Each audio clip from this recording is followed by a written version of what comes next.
Ze všech rajt Kentucky Fried a nabízíš mi dnešní výhodný menu za polovinu ceny. S reklamním úsměvem zkoušíš mi vnutit výhodný menu jen s polovinou chuti, menu jen s polovinou ingrediencí, co doopravdy chci. Menu, kde půlka chodů je jenom do počtu a to je ten hlavní důvod, proč tu u okýnka váhám zatěšit hlad s něčím, co nemám rád. Vždyť víš, co chci. Já vím, ale nejde o to, kdo co chce. Vždyť víš, co chci. Já vím, ale já mám svoje instrukce. Vždyť víš, co chci. Já vím, ale nabídka určuje poptávku. Přesto snežně prosím, myslíš mou objednávku.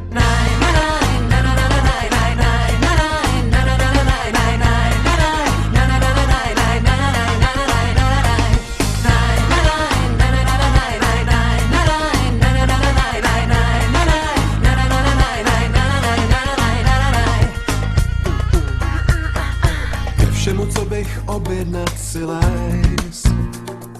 Musím si vzít i něco, co se mi hnusí a k tomu super size. Co pak jsem mohl nadít se, že co chci bylo jen v sezónní nabídce. Ruku spírám v pěst a v ní bezednej hernek hořkosti jen za 36. Kam jsem to došel, je to má mekači. Jsem opět jenom v mekáči a má paní je vítězkou, klání mi z kompromis.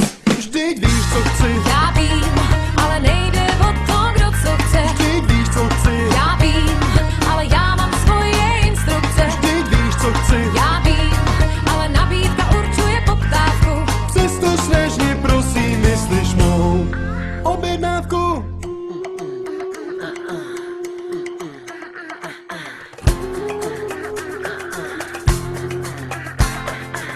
Došel jsi až ke mně, tak bys měl si něco dát.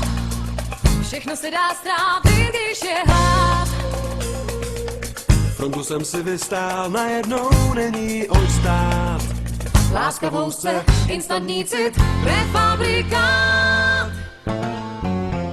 Já vím, co chceš. No jo, ale nejde o to, kdo co chce. Já vím, co chceš. No jo, ale ty máš ty svý instrukce. Já vím, co chceš. No jo, ale nabídka určuje poptávku. Tak už pochop, že nepřijmu tvou objednávku. Vždyť víš, co chci. Já vím, ale nejde o to, kdo co chce. Vždyť víš, co chci. Já